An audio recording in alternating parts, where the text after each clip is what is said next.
in necrological service in honor of the late former Senate President Juan Ponce Enrile is hereby declared open.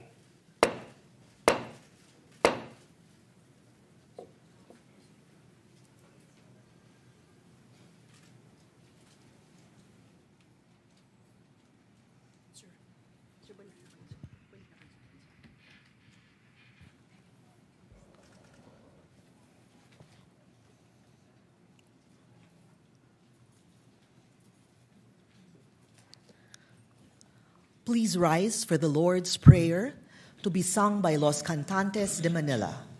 After the doxology, please remain standing for the singing of the Philippine National Anthem. Our Father, who art in heaven, hallowed be thy name. Thy kingdom come, thy will be done on earth as it is in heaven. Give us this day our daily bread, and forgive us our trespasses, as we forgive those who trespass against us. And lead us not into temptation, but deliver us from evil.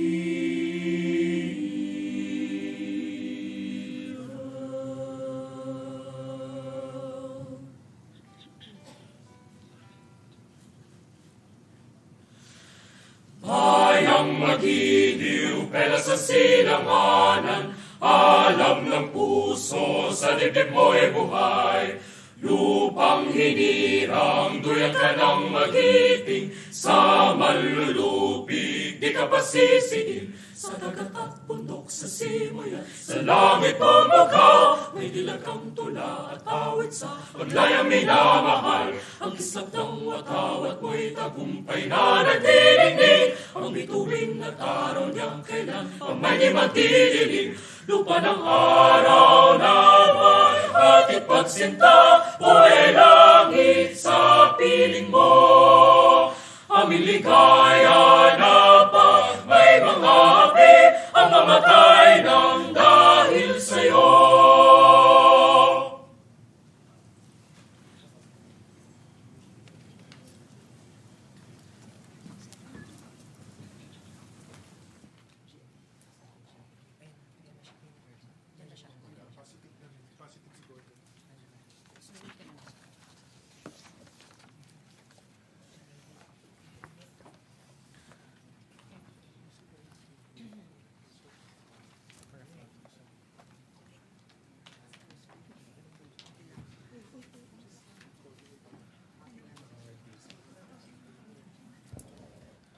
The Honorable Richard Gordon will now deliver his eulogy.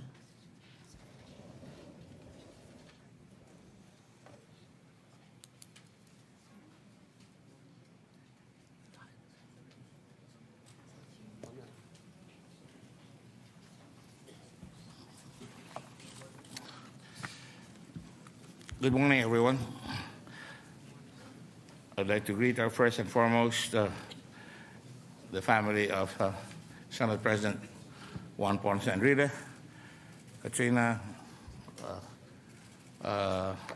and where's Jack? Is he here? All right. And of course, all the grandsons and grandchildren and great-great-grandchildren. Senate President Sotto, distinguished colleagues, it's good to be back here again, although not in this way, but nonetheless, thank you very much. Mrs. Arroyo, I didn't recognize you, Mrs. President. It is a profound honor to be entrusted by the Enrile family to speak about a man of immense and undeniable historical significance, a giant of Philippine history. With the passing of Juan Ponce and Enrile, our nation has lost a statesman of rare endurance and extensive experience, a sharp and disciplined mind, a Harvard-trained lawyer, a builder and breaker of eras, and a figure who left deep marks in the fabric of our national story. For more than 60 years, JPE stood at the very center of Philippine political life.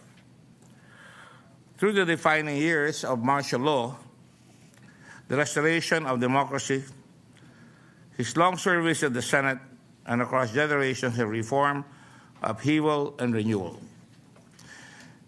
They say that the world always steps aside to let any man pass who knows where he's going. Juan Ponce Enrile, or JPE, was such a man. He lifted himself by sheer grit. Through his memoir, we learn that having been born out of wedlock, he grew up enduring social discrimination. Classmates mocked him as a bastard, his own words. He thought, yes, I'm a bastard, by accident. But you are all bastards by choice. He was born into deep poverty. He walked barefoot on the streets of Cagayan to stay in school. He worked as a houseboy for his aunts. And at only 17, when the war against the Japanese broke out, he joined the guerrilla resistance. He was captured and imprisoned by the Japanese as the Americans landed in Leyte. After the war, his father finally acknowledged him, and an opportunity for a better education was now available. He excelled academically, graduated cum laude at the Ateneo, became salutatorian of the UP College of Law, and earned his Master's of Laws from Harvard University with specialized training in international law and taxation. Who would have imagined that this boy, born into struggle, exitless poverty, raised without privilege, would grow into one of the most consequential figures in our national life? His rise was not destiny. It was sheer determination. I first met JPE, and I never called him that. I called him sir all the time. Until now, I would be privileged to call him sir. I first met him when I was still a law student in UP, grieving the assassination of my father and seeking justice after years of delay, and I wasn't sure of what reception awaited me. I decided to seek the help of the Secretary of Justice. He welcomed me with empathy, respect, and without condescension. He said, "Which fraternity do you belong to?" Mga tiga-UP, ganyan. He asked. I said, "I'm an Epsilonian," I replied. He said, "I'm a Sigma Rho." He countered. I said, "Well, I belong to the oldest fraternity in Asia." I said, and he answered, "Well, President Marcos is an Epsilonian, and he appointed me as one of his principal advisors." To which I replied, "But it took a brilliant Epsilonian like President Marcos to appoint a brilliant Sigma Rho." There were no promises that day, only his instruction for the NBI to re-examine my father's case.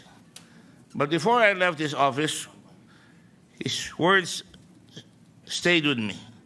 He said, "When you finish law school, come see me and join my office." I was wondering what it was all about, but I never forgot it. I treasured it, in fact. The simple invitation became the foundation of a friendship grounded not in politics, but in humanity and compassion. He stood by me in moments that mattered. When my mother was unjustly arrested during martial law, pinaglalaruan ng mga politikos sa Zambales, I ran to him. He slammed his desk and said, she was never on the list, and I stressed that to them. That's pure politics. You know what he did? He made me work for it. He told me to go to Camp Olivas in Pampanga, literally in the lion's den, and confront the very formidable General Tomas Diaz, who was a cousin of Congressman Tony Magsaysay Diaz. I was accompanied, of course, by Senator Angara, my insurance. But nonetheless, we got him out. We got my mother out after a not too pleasant argument. Then and there I knew he ensured that he would never help you unless, you help yourself, as he did in life. He helped only those willing to fight for what was right. Hindi siya magpapagamit sa iyo. Kailangan ipaglaban mo yun, kailangan mong paglaban. We did not always walk the same path. After the killing of my friend and schoolmate, fellow Atenean Evilio Javier, I told him frankly, as I told several allies then, including President Marcos, that I could no longer continue to support the administration. But I wasn't moving parties. He respected my honesty. Years later, when he was detained, I was among the first. We have another picture in the front page. That wasn't the point. I was the first to visit him at his cell in Camp Caringal. Friendship, after all, is measured in adversity. And I was proud to do that. In 1980, when I became mayor of Olongapo, he honored me by coming all the way to Olongapo, and he administered the oath of office upon this representation as mayor of Olongapo. I was 35. He was 56. I then showed him Subic Bay, sharing a vision many thought impossible, a deep water harbor transformed into a future free port. He right away understood its potential instantly. Hindi kailangan mag-isip, alam niya na kagad kung anong gagawin niya. We disagreed over the removal of the U.S. bases. After all, Central Luzon was going to be severely affected. And after all, we had just been hit by a cataclysmic eruption of Mount Pinatubo the year before. He took the position he believed in the removal of bases, but in 1991, while the Senate was trying to pass on second reading the Bases Conversion Development Act, I and my people and my wife went to Congress and sought him out.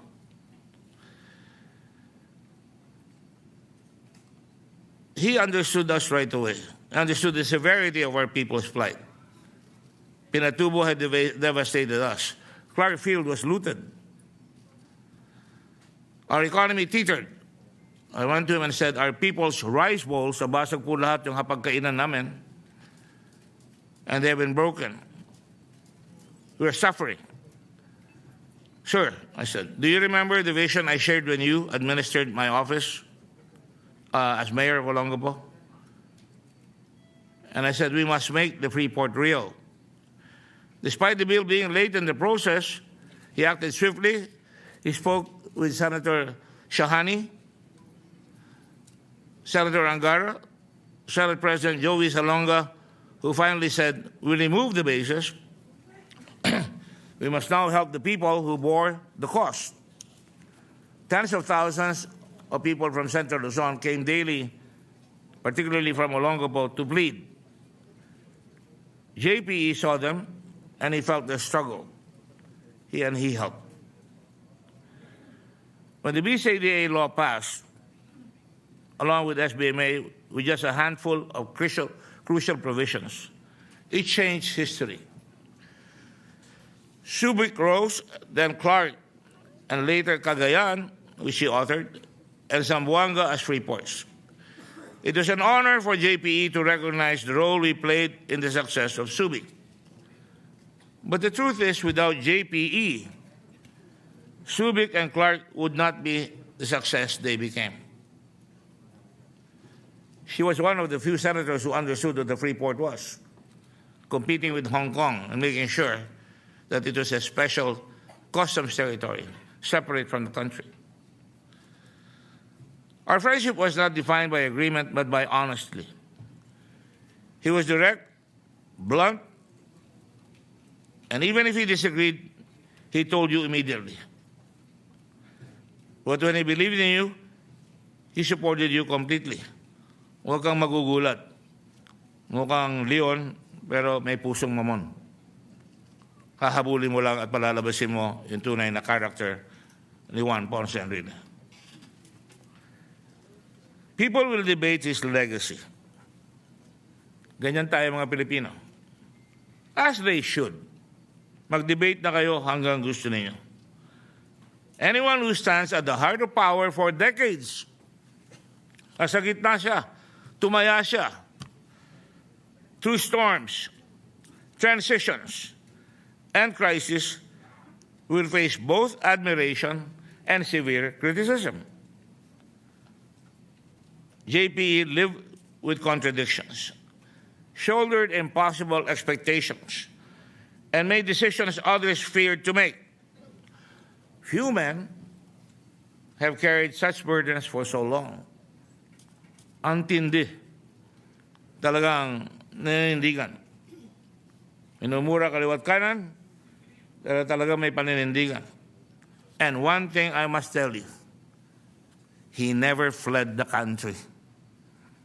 Inaatake siya kaliwat kanan. Hindi siya nagpakita na naka-wheelchair.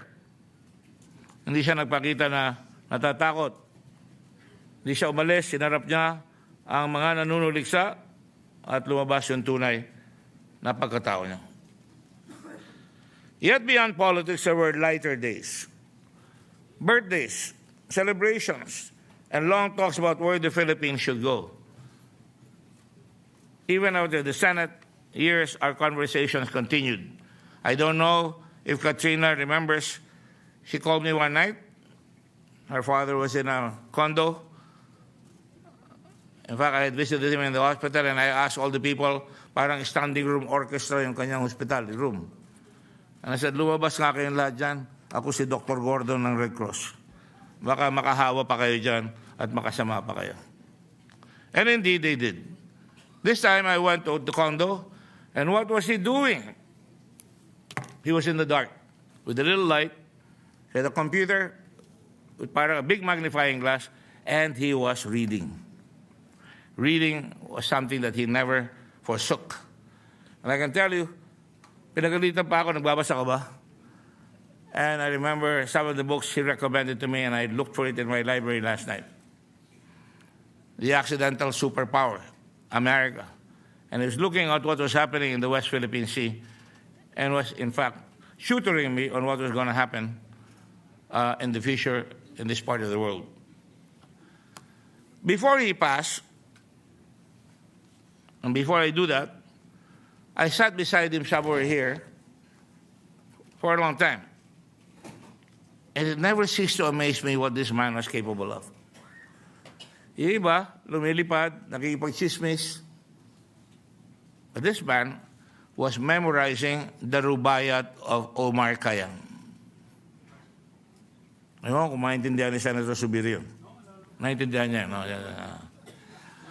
But believe you me, I read that in Ateneo, and pati ako nahilo, ang haba nun. But he was memorizing it.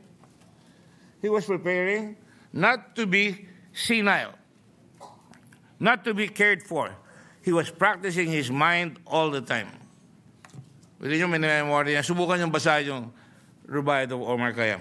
Baka dumugo ang ilong ninyo. Before he passed, he said quietly, and I heard this from a friend, if I hurt people along the way, forgive me. I never meant to. And I know he was capable of that.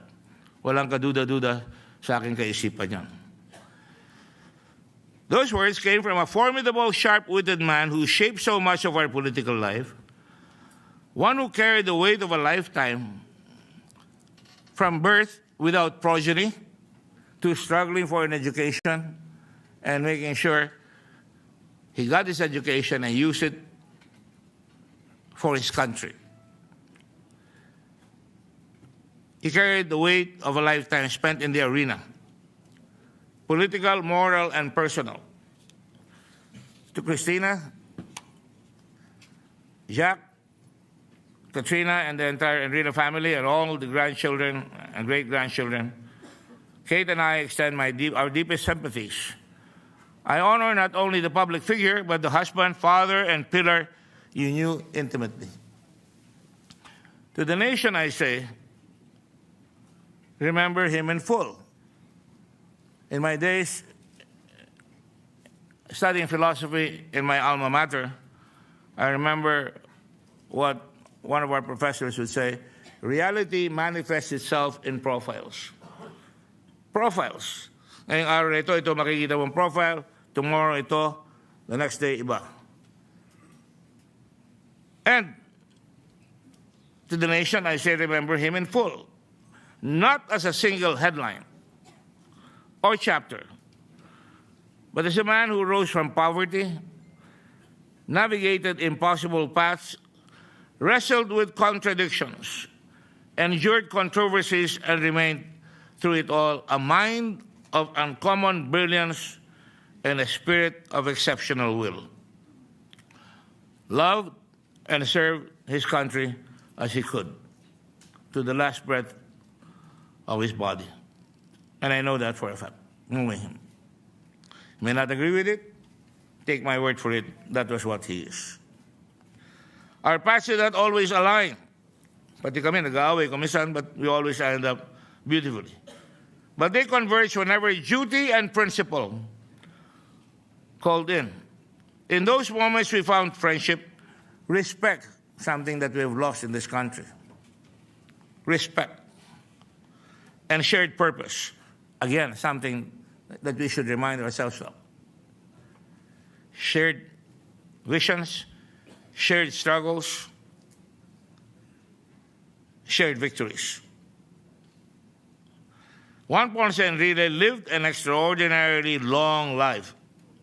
Sabi nila 101, sabi ng iba 104. Long in service, long in struggle, long in influence, and long in the memories of our people.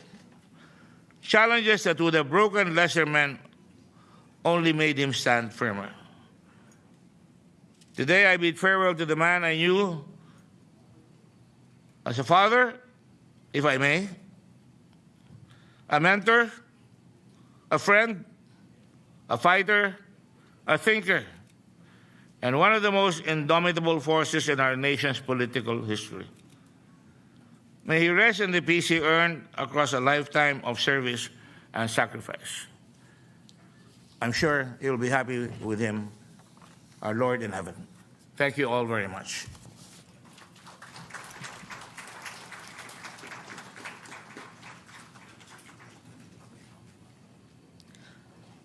The former president, Honorable Gloria Macapagal Arroyo, will now deliver her eulogy.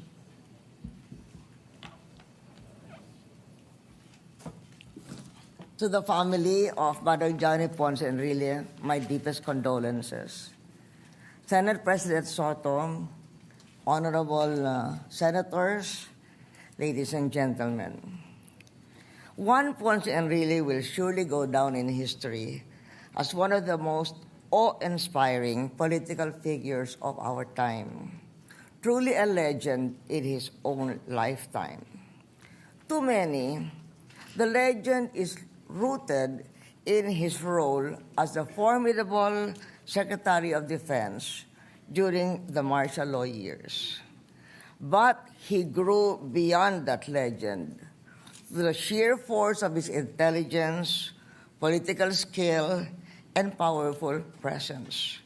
He became the most enduring public servant of our era, sometimes intimidating, but always respected by friend and foe alike for his unsurpassed brilliance. Beyond his public achievements, Manang Johnny combined intellect with personal loyalty and kindness. My family remembers this well. And so, of the 5 minutes I was given to make this eulogy, may I spend a couple of minutes about our own personal memories. During martial law, from time to time, my father, former President Diosdado Macapagal, was in limbo. But he sometimes needed to make small requests from the government for minor matters. Because he could no longer reach President Marcos Sr. directly, Dad would write a note, wait for Senator Enrile, Secretary Enrile at that time, at a diplomatic reception, hand it to him, and quietly explain his request. I know of no instance in which Secretary Enrile ever turned my father down, and he unfailingly gave him the dignity due to a former president. For this, my family and I will always have a big place in our hearts and memories for Manang Johnny. So for the baptism of my son, Dato, we asked him to be godfather. It was a role that he warmly accepted. Many years later, I was executive director of the Garment and Textile Export Board and found myself colliding with powerful interests. A Senate hearing was convened against me. And in that hearing, Senator Enrile declared, Gloria Macapagal Arroyo is like Caesar's wife. She is not only without sin, she also appears without sin. Oh, that made my day and helped my career. We were senators together in the 10th Congress, and I had a chance to marvel at his mastery, especially when he sponsored the comprehensive tax reform of 1997.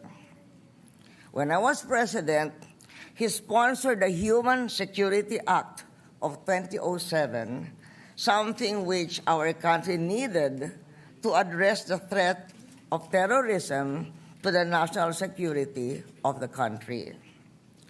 I was still president when Senator Enrile became Senate President Enrile.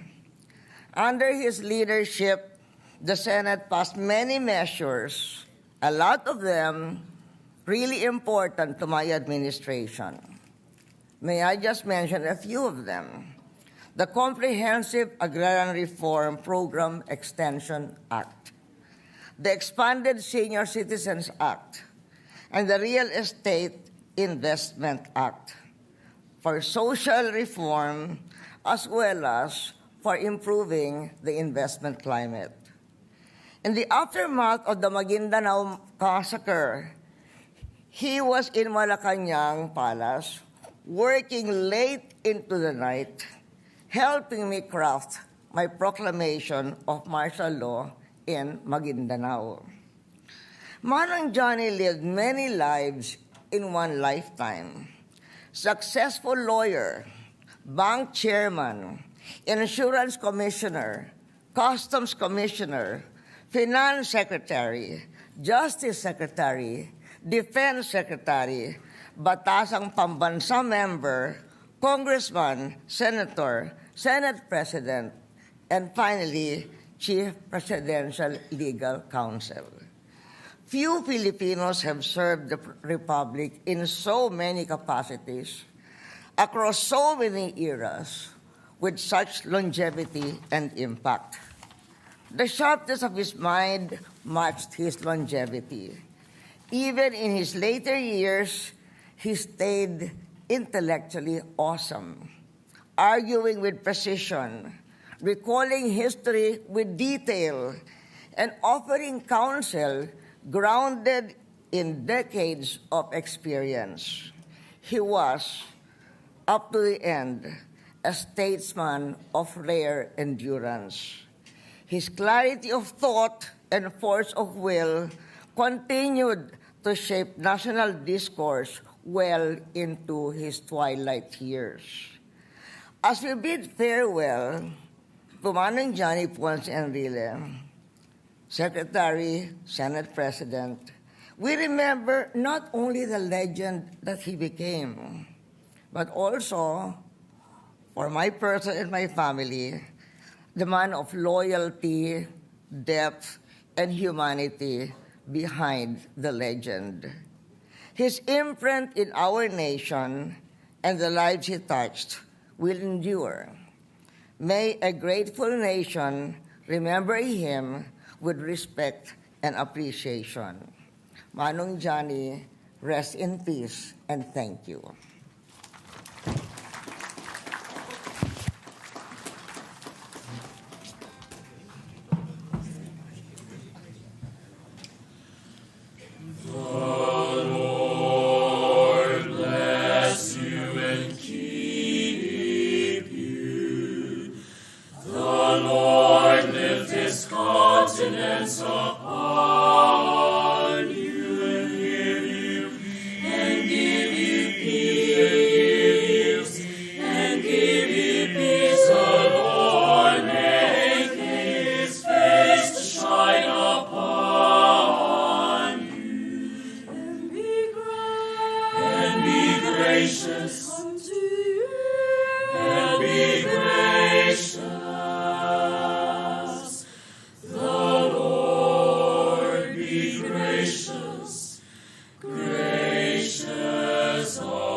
The Honorable Irwin Tulfo will now deliver his eulogy.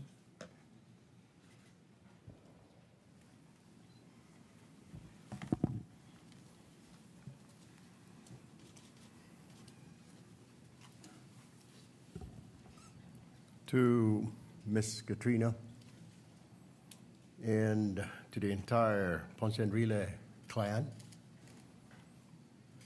former President Arroyo, Senate President Vicente Sotto, colleagues, distinguished guests, ladies and gentlemen, good morning. We gather today in solemn remembrance of Juan Ponce Enrile, a statesman whose long and storied career left a profound imprint on our nation. As former Defense Secretary, former Senate President, former Presidential Chief Legal Advisor, he embodied a level of service, discipline, and intellectual rigor that few in public office ever attain. His passing marks the end of an era once shaped by steady hand, his remarkable memory, and his unparalleled understanding of the laws and institutions that anchor our republic to this day. I speak today not only in my public capacity, but also as someone who deeply admired him. His counsel, though often concise, carried the weight of decades of experience. About a month before he departed, I had the privilege of visiting him in his home. I went there seeking guidance, earnestly desiring insight on how to become an effective legislator, how to navigate the responsibilities of public office, and how to serve with both conviction and humility. He received me with characteristic sharpness and clarity. His advice, delivered without flourish, was grounded in the principle that guided his own life: preparation, discipline, and fidelity to duty. That conversation, quiet yet profound, became a lasting source of strength and direction for me. It is a memory I hold with great respect and gratitude. In the cabinet, I often saw another side of him, one defined by measured encouragement.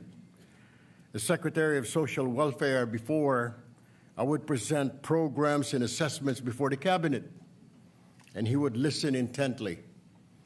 He never subjected me to difficult or combative questioning, unlike other cabinet members. Instead, he afforded me the rare comfort of trust. I was always grateful for that, grateful that someone of his stature appreciated my work, and that his silence, often mistaken for severity, could also mean approval. His confidence strengthened my resolve to serve with integrity. I admired Juan Ponce Enrile for his intellect, his tenacity, and the unwavering discipline that characterizes public life. His legacy is complex, vast, and undeniably significant. History will remember him as a man whose influence shaped institutions and whose decisions echoed across generations. But for those of us who are fortunate enough to learn from him directly, he will also be remembered for his generosity of wisdom and the steadiness of his presence. As we bid him farewell, may we honor his memory by upholding the values he exemplified: dedication to service, clarity of purpose, and a steadfast commitment to the nation. May he rest in peace, and may his legacy continue to guide us in the work he leaves behind. Rest well, Sir Johnny Enrile, and thank you for your service, sir.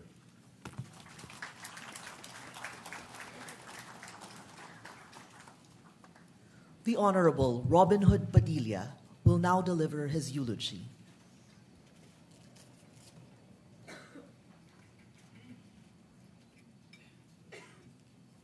أعوذ بالله من الشيطان الرجيم بسم الله الرحمن الرحيم الحمد لله رب العالمين بسم الله والصلاة والسلام على رسول الله Assalamualaikum warahmatullahi wabarakatuh. Pagpupugay po at pagsaludo sa bayani ng Inang Bayang Pilipinas, Juan Ponce Enrile. At akin pong pakikiramay sa pamilya, kay Ma'am Katrina, at pakikiisa po sa aming ginoong tagapangulo, Senator Tito Sotto, at sa amin pong dating Pangulo, Gloria Arroyo, at sa lahat po ng mga senador at sa mga naging senador.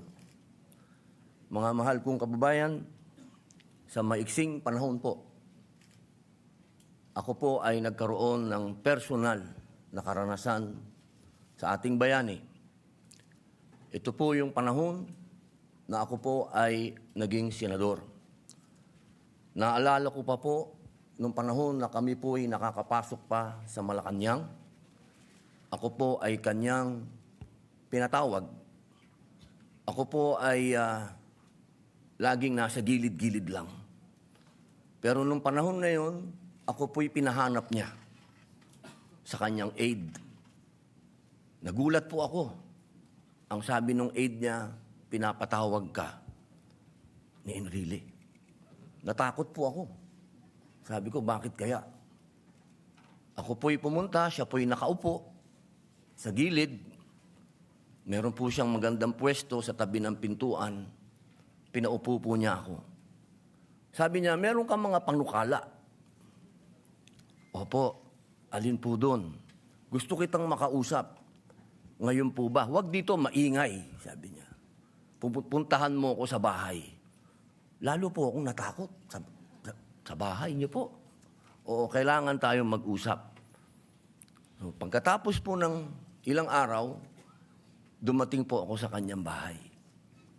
At doon po, nagulat po ako, lahat po ng paborito kong kakanin, yun po ang kanyang hinanda. Isa pong kagulat-gulat dahil nagtatanong po siya siguro sa aking mga kasama kung ano po yung aking paborito. Nung nakaupo na po kami, sabi niya, ano ba yung mga panukala mo? Sabi, ito po, meron po akong Senate Bill 453. Ito po yung gusto ko po sanang gawing holiday, yung pong September 21, at kilalanin yung mga unsung heroes. Kumunot po ang kanyang noo. Ito po'y senyales para sa akin na magpaliwanag. Sabi ko sa kanya, alam niyo po, ako po ay dating komunista at hanggang ngayon ay sosyalista. Ako po'y namundok at naiintindihan ko po kung ano ang ipinaglaban ninyo noong September 21. At ako'y naniniwala po na sinagip po ninyo ang bayan para tayo po'y maging komunista. Sa haba po ng aking paliwanag, ang sabi niya po sa akin, alam mo ba, ang pinag-aaralan ko ngayon ay planets, space. Ganun po ba? Ako pinaguluhan dahil mula sa, napunta po kami sa space. Ang solar system, sabi niya, iisa lang yan. Maraming star system sa space, sabi niya. Di na po ako nakapagpigil. Sabi ko po, ano po ang ibig niyo pong sabihin? Sabi niya, iho, doon ka mula sa isang panukala mo. Huwag mo munang i-touch ang patungkol diyan sa September 21 dahil marami kang makakaaway. Ang pag-usapan nating dalawa, yung panukala mo na gusto mong amendahan ang konstitusyon. Yun, tutulungan kita. Pupunta ako sa Senado, gawin mo akong witness mo.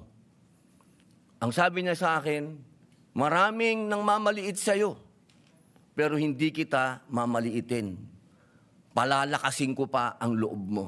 Sapagkat iyaan ang pagpasok ng mga dayuhang mamumuhunan ang magsasagip sa ekonomiya ng Pilipinas. At ang pagbabalik sa parliamentary system ang kailangan ng Pilipinas. Alam niyo po, hindi po ako nabigo. Sapagkat nung dumating po ang hearing namin, siya po ang nag-iisa kong naging witness. At sa loob po ng 2 oras, wala po siyang ipinaliwanag kung hindi ang kagandahan ng papasukin natin ang ating mga foreign investors. At hindi lang po yun.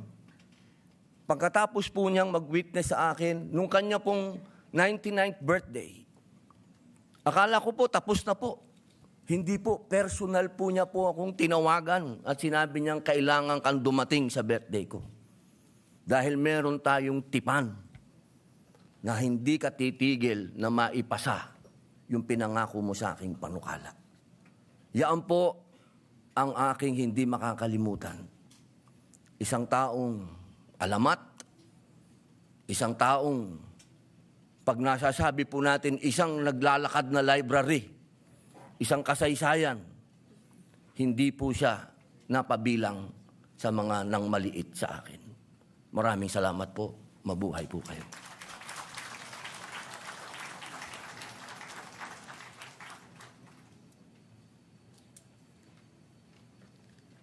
The Honorable Jinggoy Ejercito Estrada will now deliver his eulogy.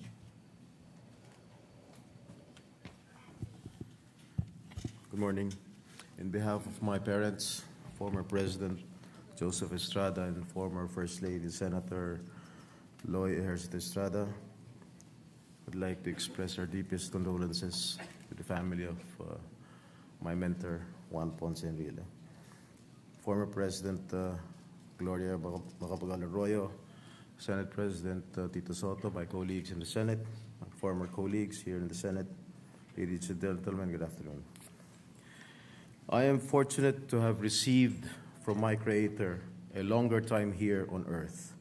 That's longevity, not immortality. Those were the very words uttered by one Valentin Forganan, better known to the nation as Juan Ponce Enrile, JPE, or to us who were privileged to be close to him, simply Manong Johnny. Beyond the memes that attempted to parody the long, storied life of one of the most consequential political figures in recent history is a man who was, in truth, larger than life. And I am fortunate not only to have worked alongside him in the halls of this august chamber, but to have been mentored by him and given the rare chance to know him up close. Hindi kaila sa publiko ang pagiging malapit niya sa aming pamilya bago pa man kami nagkasama dito sa Senado. Makailang ulit niyang ipinamalas ang pagpapalaga niya sa amin, lalong-lalo na po sa aking ama. I can never forget him, nor repay him for this extraordinary act of kindness, he wrote in his memoir, recalling how my father insisted on accompanying him in a closed van on the way to the NBI headquarters sometime in February 1990 when he was arrested, just to make sure Manong Johnny was safe from harm and spared from further humiliation by a media crowd eager to capture his fingerprinting and mugshots. Yet, he did repay my father many, many times over, and that profound expression of gratitude extended even to us, his children. Kung noon ay dinamayan siya ng aking ama, ibinalik naman niya ito nung ako at ang aking ama naman ang inaresto at ikinulong. Isa siya sa mga kaibigan na nagpatunay at tumupad sa mga salitang walang iwanan. In the final hours leading up to my father's departure from Malacanang, hours marked by emotional farewells and deep political uncertainty, one person stood out and gave a crucial piece of advice. Amid a flurry of discussions and on the eve of our eventual leaving from the palace, Manong Johnny went there and told my father to remain strong, especially for our family. He then whispered and advised my father not to sign anything else except a prepared official statement which he had carefully read, reviewed, and approved, lest anything else be twisted as a resignation letter. That short but emphatic counsel proved vital, and it was one of the pillars upon which my father stood to show the nation that he was unjustly removed from office, that his departure from Malacanang was for no other reason than to avoid bloodshed. When the Arroyo administration assumed power, Manong Johnny was asked to help. He agreed, but with one clear condition, that he would never abandon my father, whom he considered as a dear friend. Sinabi niya, tutulong ako kung ano ang kaya ko para sa ating bansa. Huwag niyo lang ako palayuin kay Erap. Mas kailangan niya ako ngayon. That was Manong Johnny, a true and faithful friend indeed. Sa huling pagkakataon, nung ako naman ang kailangan niya samahan sa detention facility sa Camp Crame, mahigit 1 dekada na nakakalipas, literal na sinamahan po ako ni Manong Johnny. But levity aside, words are not enough to describe the warmth and fatherly affection shown to me by Manong Johnny. The very first thing he did after the Supreme Court granted him bail in 2015 and ordered his release from hospital detention was to visit me and Senator Bong Revilla, to lift up our spirits, to tell us to keep the faith and to never lose hope. Gusto ko happy ka, he said in his immortal campaign slogan. Pero si Manong Johnny, marahil, hindi alam na nakakarami, ay masaya na kung ang ulam sa hapagkainan ay isda. When Senate reporters once asked him for the secret to his longevity, he simply said that aside from reading his mental calisthenics, he preferred fish and vegetables. Namumukod tangi ang karne norte na gawa ng kanyang anak na si Katrina sa nakahilingan niyang kainin itong mga nakalipas na taon. At mahilig din pala si Manong Johnny maglaro ng Bejeweled sa kanyang tablet noon. Hindi man siya techie, pero sa edad niya na 89, nahilig din siya sa larong uso noon sa kanyang mini iPad. Enjoy na enjoy siya, and he played it seemingly oblivious to whatever storms were swirling around him. Yes, even while the late Senator Miriam Defensor Santiago was lividly attacking him on the Senate floor. They were both colorful characters in their own peculiar ways. His insatiable appetite for learning, his studious and stern discipline, and his legendary intelligence aside, sa araw-araw na buhay, napakasimpleng tao ni Juan Ponce Enrile. Dala niya sa kanyang pagtanda ang kanyang mahirap at payak na pinagmulan. At simple man, hindi siya naging maramot sa pagbabahagi ng kanyang talino bilang isang patikang abogado, mambabatas at lingkod bayan. Isa ako sa makapagpatunay nito, lalo na nung ako'y nagsisimula pa lamang sa Senado. He once said, medyo mainit ang ulo niya nung araw na yun, "The Senate is not an institution for learning, not a classroom or a venue for teaching, but a constitutional body tasked with making weighty political and legal decisions. That is why a senator, whether veteran or neophyte, must always come prepared. That is one of the teachings imparted to me by Manong Johnny, one that I carry on to this day." So when he was lecturing about this in session, a neophyte senator, Senator Lapid, charmed Manong by saying, "Mr. President, di po ba sabi niyo, problema mo, sagot ko? Yun nga ang problema ko, hindi ko maintindihan, bago po ako rito. Yun po sinabi ni Senator Lapid. Kaya nga po ako nagpapaturo sa inyo." Laughter enveloped the session hall, and right there and then, Manong Johnny and Senator Lapid became very, very good friends. So whenever I had any questions or misgivings, I never hesitated to seek advice from one of the most brilliant minds in this chamber. And he was always willing to share his thoughts. He was both a gentleman and a statesman par excellence. When he was about to be installed as Senate President in November 2008, some colleagues urged him not to allow the then Senate President to resign, instead force him out. Manong Johnny did not budge. He stood his ground and said they should leave it to him how he wished to treat a friend. And if they disagreed, he was prepared to forget about the change in the leadership. Such was the gentleness and character of Manong as a friend and a colleague, a side of him that not many have had a glimpse of. To most people, former Senate President Enrile will be remembered as a central political figure who served under 8 presidents across more than 6 decades. A central figure in many critical times and political upheavals this nation has witnessed. But to me, Manong Johnny is and will always be nothing less than family. Manong Johnny is irrepressible, irreplaceable, and incomparable. A very, very tough act to follow.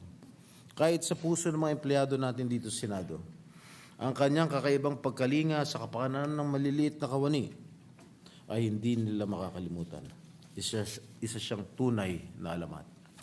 And to his family, Ma'am Christina, his children Jack and Katrina, and his grandchildren, we are all grateful for your generosity in supporting Manong Johnny throughout all the seasons of his colorful and challenging political career, even at the great cost of time away from all of you. And as we bid him farewell, I find comfort in his words that reveal the heart of the man behind the public figure, captured so eloquently in the closing lines of his memoir. To have been able to serve my country to all these decades of trials and uncertainty, and to have enjoyed the sweet and simple joys of a long and productive life is the best reward of all. Gone from our sight, but never from our hearts. Maraming salamat to my mentor, Manong Johnny. Hindi ka namin makakalimutan.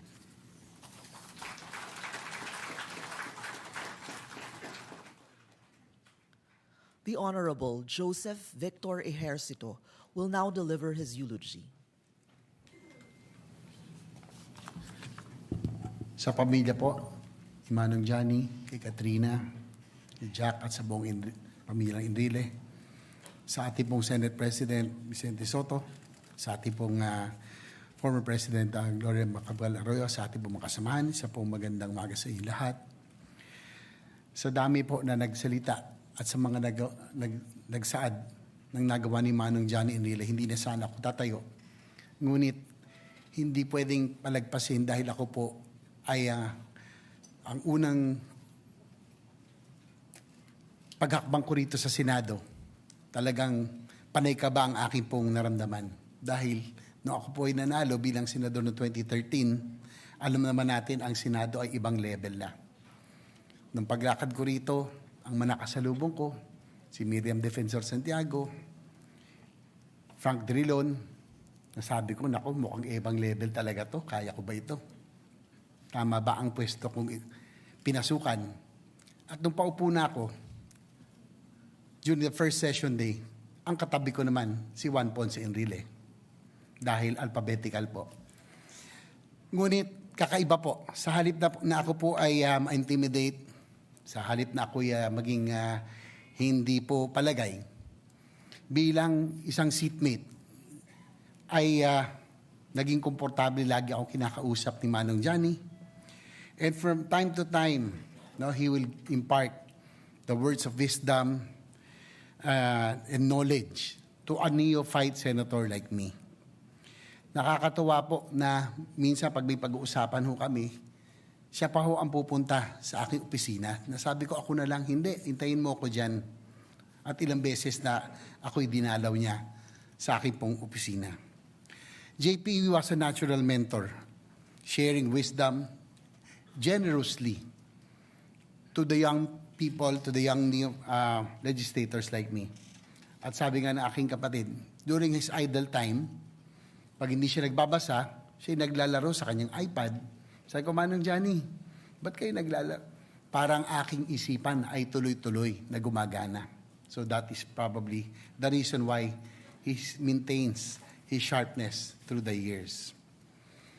Nabanggit din po na siguro isa sa akin pinaka hindi makakalimutan na pangyayari na kami po yung mag-seatmate ay yung pong pinakaaway nila ni Senator Miriam Santiago. Tinayo po ang podium dyan sa harapan, si Senator Enrile, ako po. At talagang matindi ang away nila. Gigil na gigil si Senator Santiago. Kinakabahan ako, baka mabato yung baso. Ganun kagalit. Katindi ang away nila nung panahon na yon. But Manong Johnny would maintain his composure, looking at his iPad and looking at Senator Santiago and flashing that famous sheepy smile of his. Napaka-cool po ni Manong Johnny. Hindi po siya napipikon. At I will never also forget those times, the most difficult times in our lives. He was always there to provide comfort, just like a father to all of us. Hindi ko po malilimutan. Sa akin po lahat ng laban, kahit na lagi pong hindi po tayo medyo mabigat ang laban, nung huli, nagkasalubong po kami sa somewhere in Bicol, yung motorcade ko dahil ako po independent, nag-iisa, na umiikot, nakasalubong ko po yung convoy niya at kilala ko po yung sasakyan, pinigil po kami at bumaba rin po siya ng sasakyan and he hugged me. Sabi ko, Manong Johnny, mahirap po ang laban ko. Sabi niya, huwag kang mawawala ng pag-asa. Kayang-kaya mo yan. At nandito ako para sumuporta sa iyo. Manong Johnny, it has been a privilege and an honor to be your seatmate, your colleague. Ako'y natutuwa na ako'y nabigyan ng pagkakataon na makasama ang isang masasabi nating legend in Philippine politics and government service na hanggang sa huling hininga ni Juan Ponce Enrile, siya po ay nagsisilbi sa ating bayan.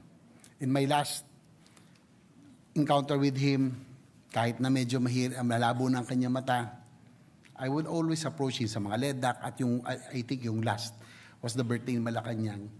Sabi ko, Manong Johnny, si JB po. Sabi niya, ay JB, kamusta? Kamusta mo ako sa daddy mo? Pagbutihin mo. So, even at that advanced age, he never forgets to show his care and compassion. Manong Johnny, sana po, balang araw, alam kong marami tayong hamon na kinakaharap ngayon. Pero yung pangarap sa bawat Pilipino na gusto mo maging happy ang bawat Pilipino, balang araw ay sana ay maging katotohanan. Maraming salamat sa iyong pagsisilbi sa sambayan ng Pilipino.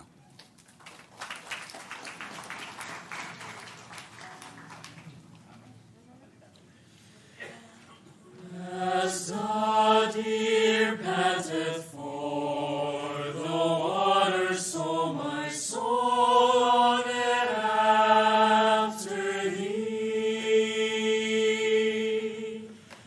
You alone are my heart's desire, and I long to worship thee. You alone are my strength and shield. To you alone may my spirit yield.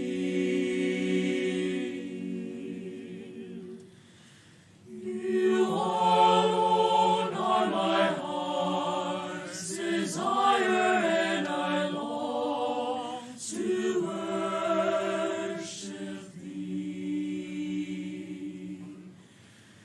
You're my friend and you are my brother, even though you are a king.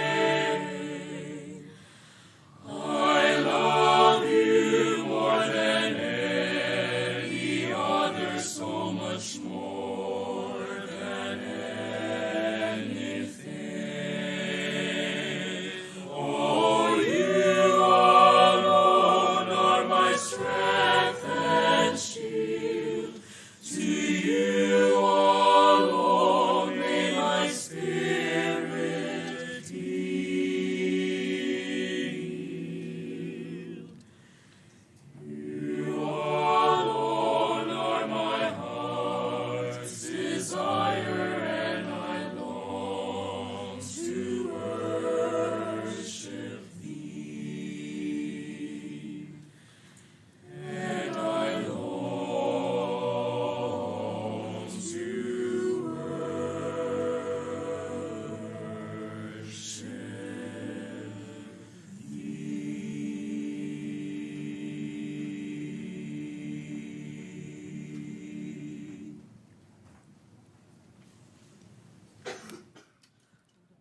The Majority Leader, Honorable Juan Miguel Zubiri, will now deliver his eulogy.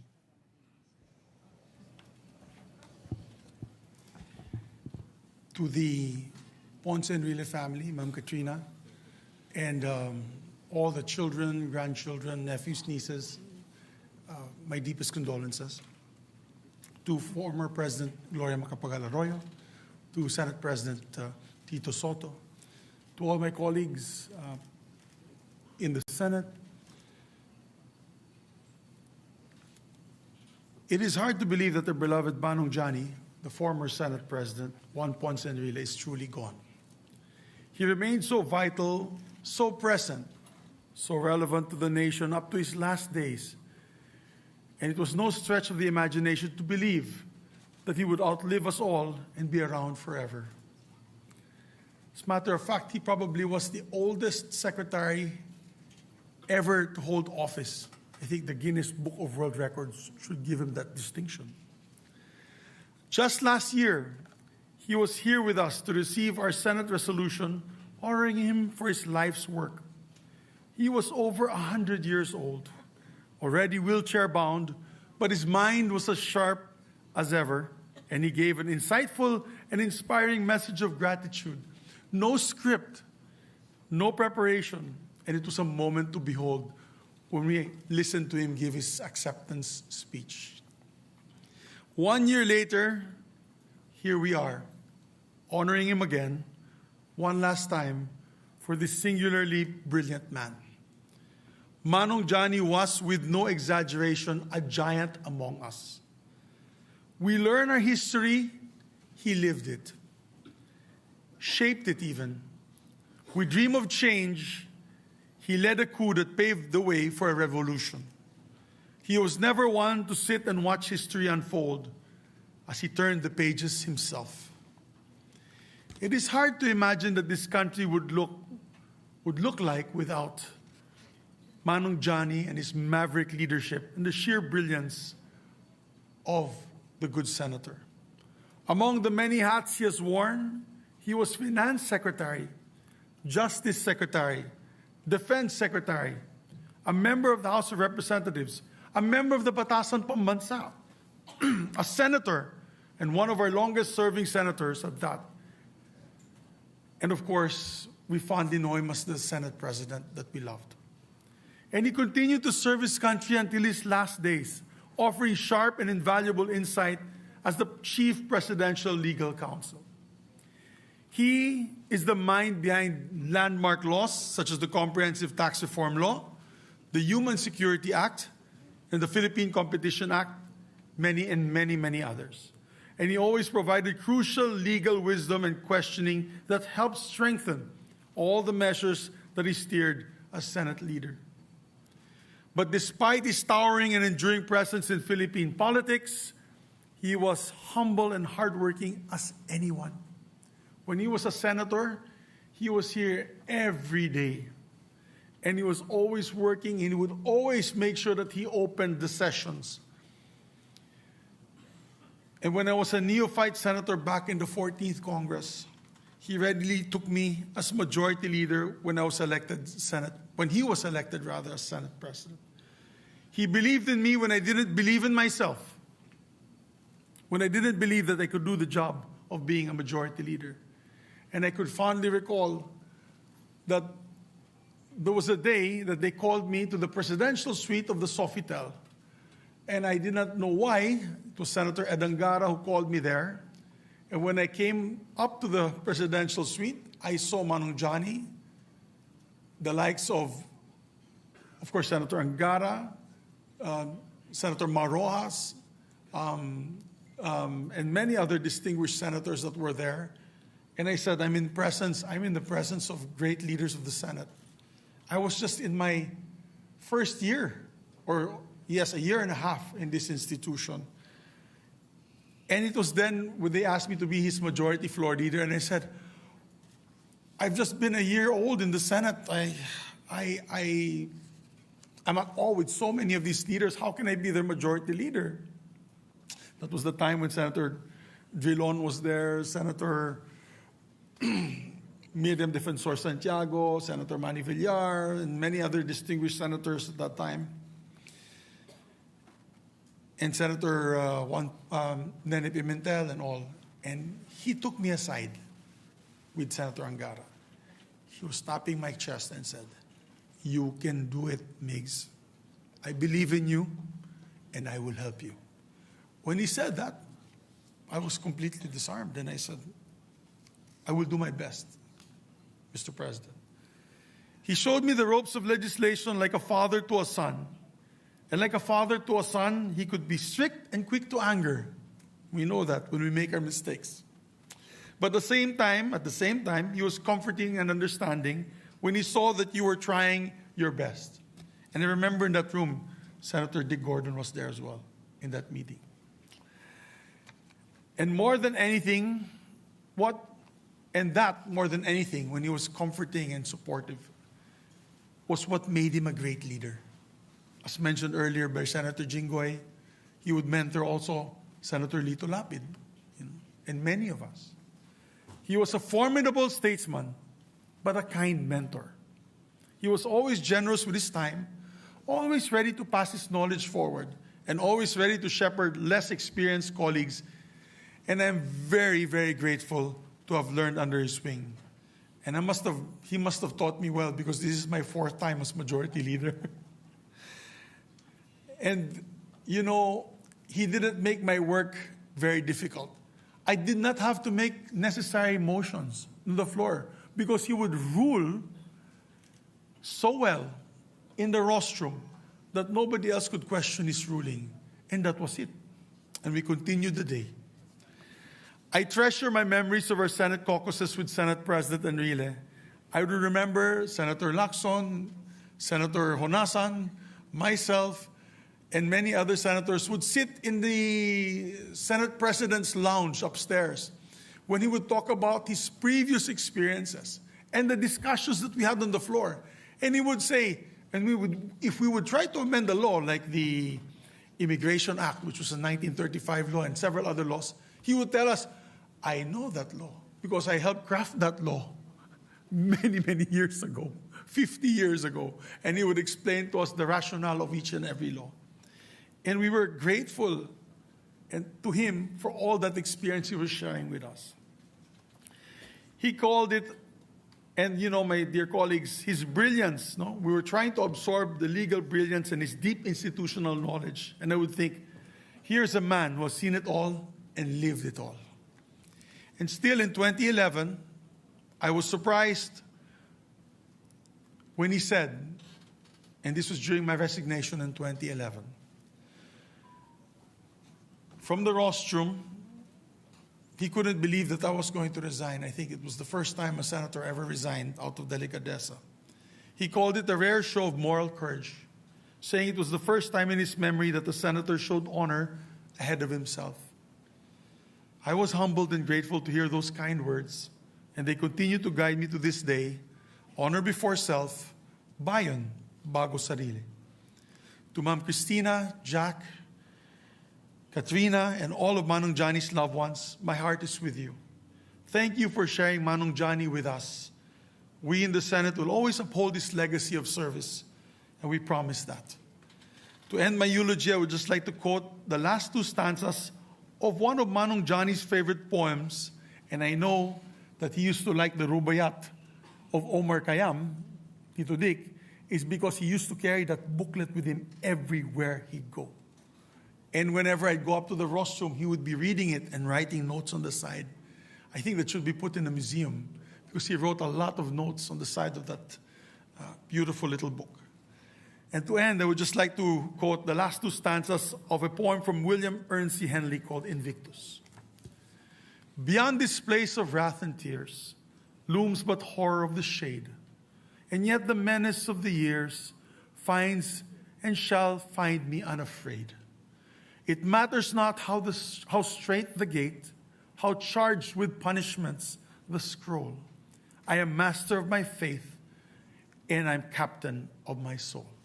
Indeed, Manong Johnny was the master of his fate and the captain of his soul.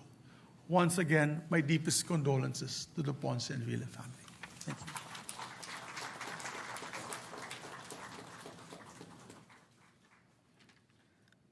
The Senate President pro tempore, Honorable Panfilo Lacson, will now deliver his eulogy. Sir, when we both ran for the Senate in the May 2001 midterm elections, you as a veteran legislator and I as a neophyte politician mentored me on the art of campaigning. Unfortunately, the mentor lost. And ironically, the mentor won.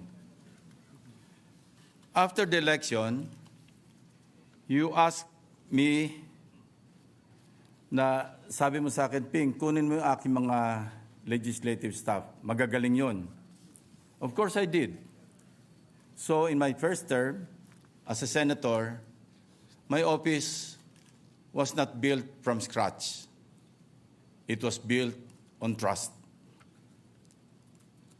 25 years later, they are still with me. When you became our Senate President in the 14th Congress, and I observed how you cared for the Senate employees, That's when I realized that you were actually campaigning for your former legislative staff, as you didn't want them to lose their jobs. But you were right, sir. They were really good. Otherwise, they would not have lasted this long in my office. Juan Valentin Puruganan Ponce Enrile, JPE, as we have long called him, former Assemblyman, Minister of Defense, Secretary of Justice, Secretary of Finance, Congressman, Senator, Senate President, Presidential Legal Counsel, a man who donned more titles than anyone, and one who remained a public servant until his very last breath. Some would say that JPE walked through history. I say they are wrong. JPE did not simply pass through history.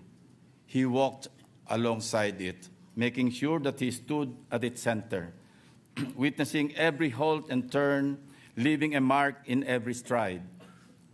But even in his many stories, no one can trivialize or exaggerate who JPE was. No historian, no colleague, no friend. He was more than his career, which spanned 7 or 8 presidents. He was more than his many depictions as a hero or heel, friend or foe. He was more than his place in the annals of history, from being at the heights of power to the lowest caste. He was more than the river boy from Cagayan, the political powerhouse, a looming figure in our society. He was the sum of all our stories as a nation. I vividly remember, as if it were only yesterday, back in the 14th Congress, I had the privilege of standing on this very hall to nominate JPE as the new Senate President after then Senate President Manuel Villar Jr. resigned from his post. With 14 senators supporting the nomination, he formally took his oath as the 21st Senate President of the Republic of the Philippines, taking helm of the institution he helped build from the foundation of democracy. The walls of this chamber would remember the weight of his gavel, his legal acumen, and mental acuity. Most importantly, his unmistakable quality of fairness, as the media would describe, in presiding over the impeachment trial of the late Chief Justice of the Supreme Court, Renato Corona. Nasisigurado ko rin pong walang kawani ng Senado na nakaranas maglingkod sa ilalim ng inyong liderato ang hindi sasang-ayon sa tunay na pagkilala at pagtataguyod ni Senate President Enrile sa karapatan ng mga ordinaryong manggagawa. JPE will not be lost to memory. That much is certain. As we close his long, often nuanced story, there is a sense that the nation has turned a page, entering a new era. May this dawn be more than just a marker, but a moment of national introspection. May you challenge us to finally distill the enduring lessons from the vast, winding story he leaves behind. Thank you, sir.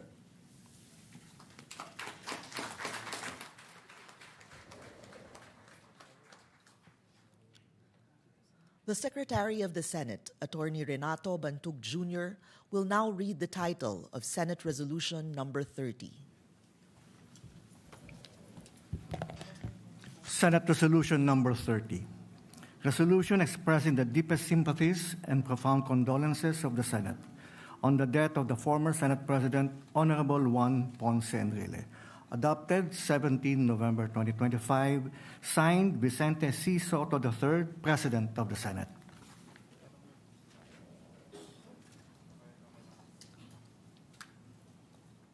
The Senate President, together with the incumbent senators present, will now present the resolution to the family of the late former Senate President, Juan Ponce Enrile.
The Senate President, Honorable Vicente Sotto III, will now deliver his eulogy.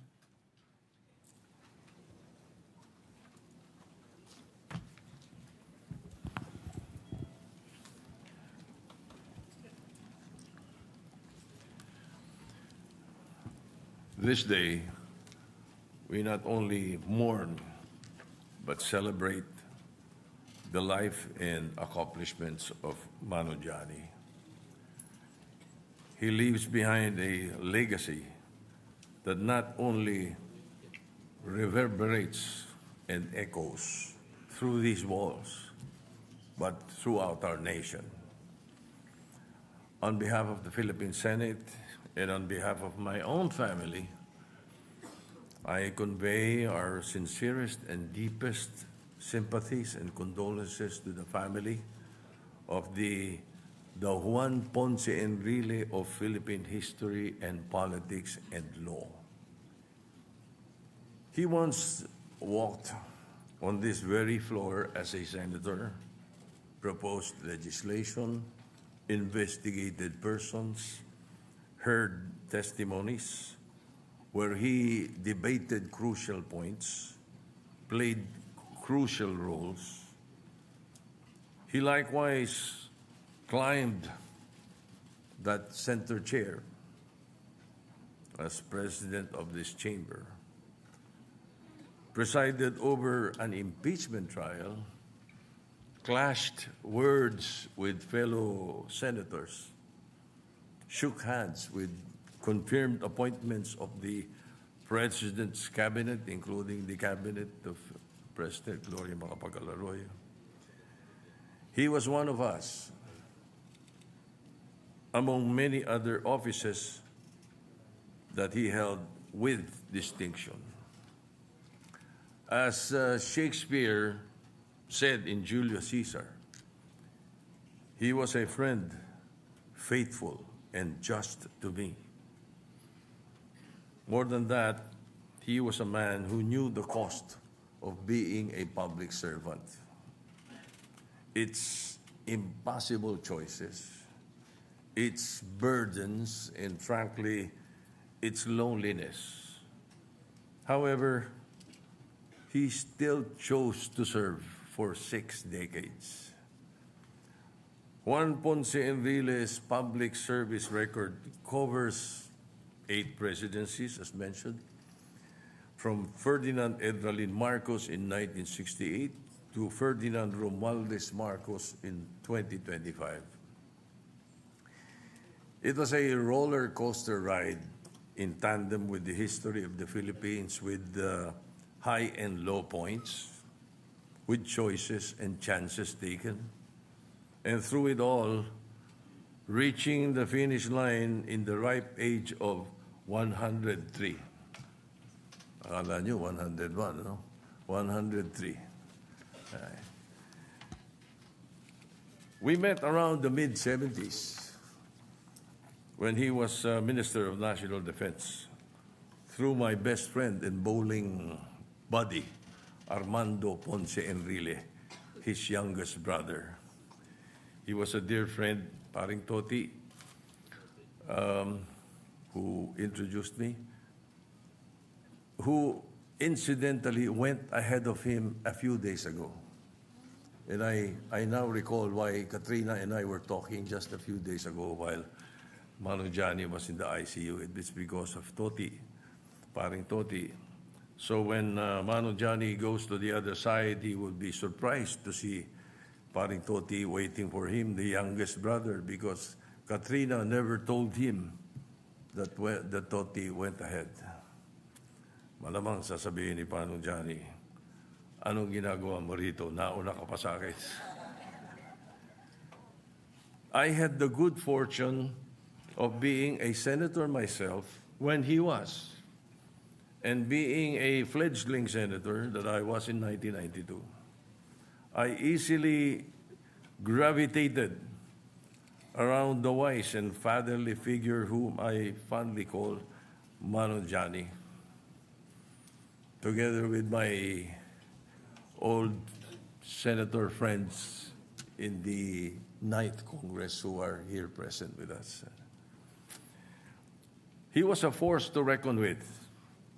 Wherever it was that he inhabited, in the silence of his room, the logic of his choices, and later the public clamor.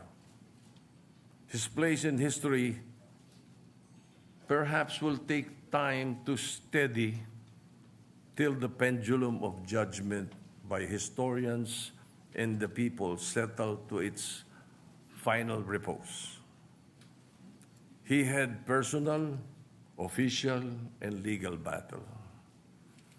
In his book, he confesses, I quote, "I have no intention to look good at the expense of others or to settle old scores with anyone.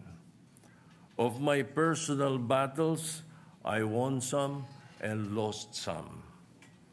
My survival over the vicissitudes of life, over injustice, cruelty, and my successes, great or small, I can only attribute to God and guts." End of quote. Paalang Manunjani, our dear friend, my dear friend, JPE, my president, we love you. Alam namin, happy ka.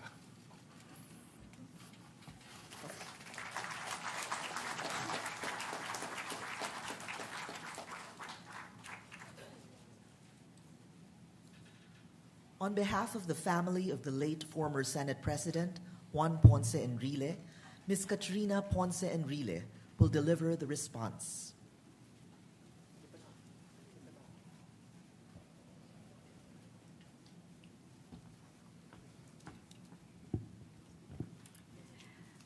Former President Gloria Arroyo, distinguished Senate President, honorable senators, ladies and gentlemen, 23 years. That's how long these halls knew the measured steps of Juan Ponce Enrile. That's how many years you called him Manong Johnny.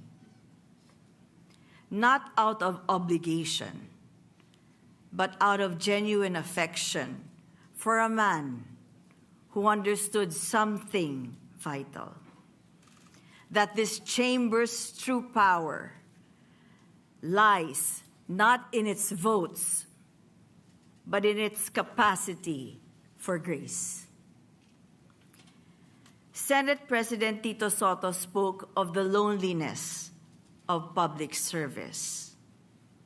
My father knew that loneliness. A century of impossible choices, of watching allies become adversaries, with shifting political seasons. But here's what sustained him: this chamber. You called him a mentor, but he saw you as teachers too. From the youngest neophyte senator to the most seasoned veteran, he believed each of you carried wisdom this nation needed. When senators knocked on his door, whether from the majority or the minority, from the administration or the opposition, those distinctions dissolved. What mattered was your love for the Philippines. That was the only credential he required. This resolution honors his titles, but you honored something deeper. You proved his deepest faith correct, that the Senate could be more than a battlefield, that Manong Johnny could be both fierce opposition and first counsel. That respect could survive even our deepest divisions. His door is closed now. But what it represented cannot be closed. Not if the Senate he loved is to remain what he believed it could be. On behalf of the Ponce Enrile family, we receive your resolution not just as an honor, but as a promise that in this chamber, wisdom will outweigh politics, that service will transcend self, that Manong Johnny's door is closed, that although Manong Johnny's door is closed, his spirit of mentorship and grace remains forever open. Thank you for the 23 years of calling him Manong Johnny. Thank you for proving him right about what this chamber could be. Maraming salamat po.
This necrological service is hereby declared closed.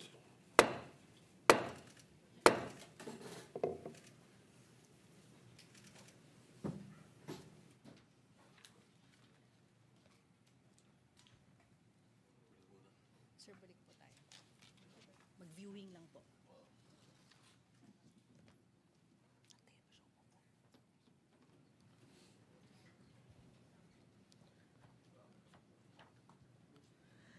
May we invite the senators, guests, and the Senate Secretariat for the viewing.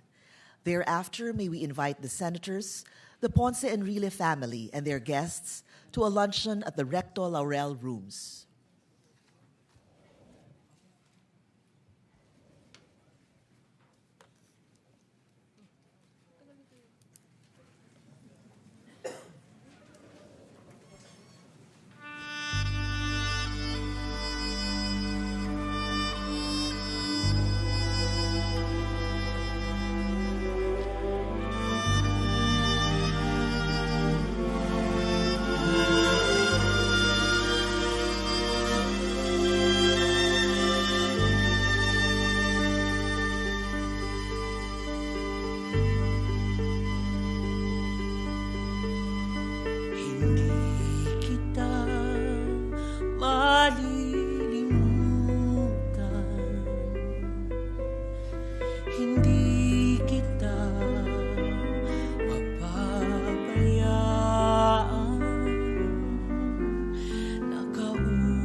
malimutan ng ina ang anak niyang tangan. Hindi kita malilimutan, kailan may di mababayaan. Hindi kita malilimutan, kailan may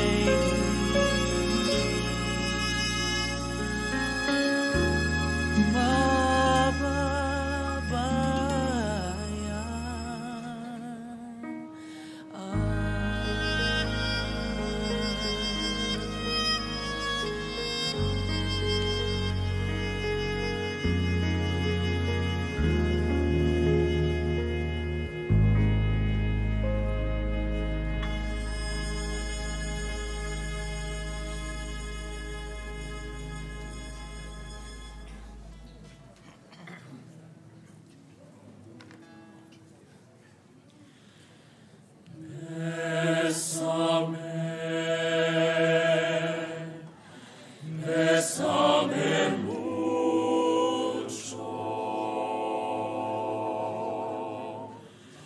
como si fueras anoche la última vez. Bésame, bésame, bésame mucho, que tengo miedo. Tengo miedo perderte, perderte después.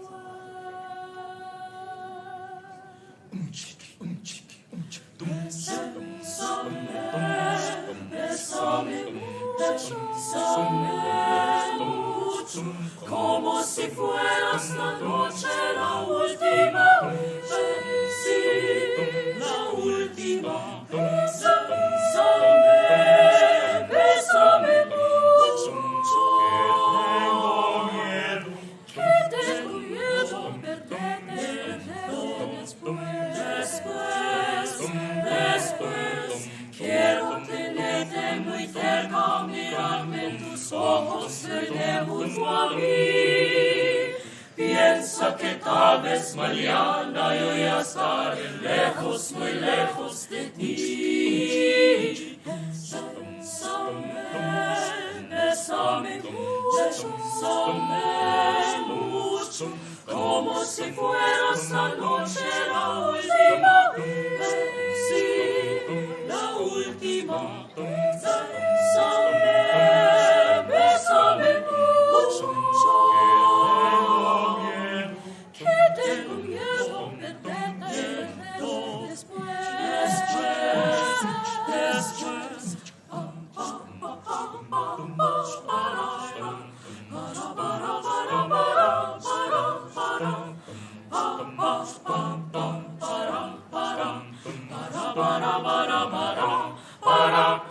Quiero tenerte muy cerca, mirarme en tus ojos, verte junto a mí.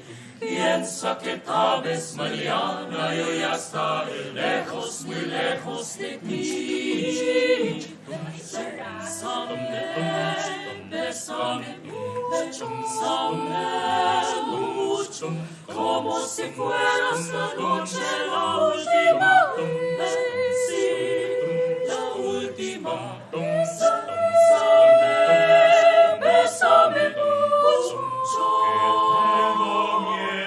que tengo miedo. Oh, oh.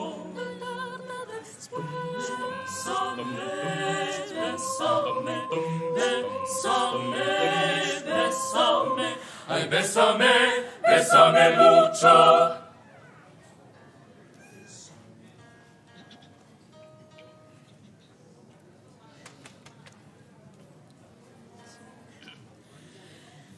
This song is hard to say because good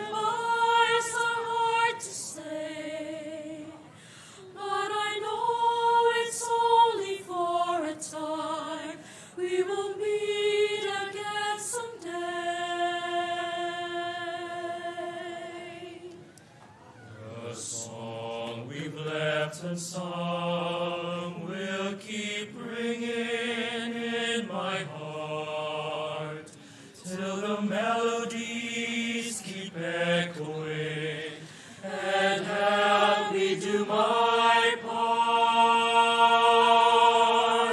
to let the light of our love shines for all the world to see. May your joy and laughter become a part of me. And because I have known you, my life will never be quite the same. May your spirit live through me. The times we spend together are the happiness and tears of this many special moments. We'll make memories through the years. And when it's time to meet again, I know you by your name, for a friendship lasts forever, and forever stays the same. We are one in the name of the Lord. We are one in the Spirit. We are one in our love. And because I have known you, my life will never be quite the same. May your spirit live through me. Live through me.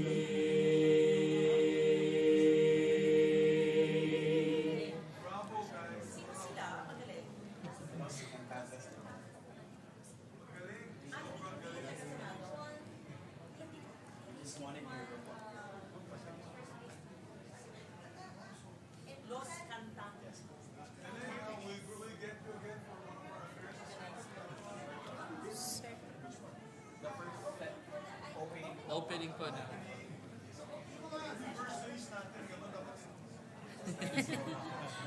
Thank you po, Senator.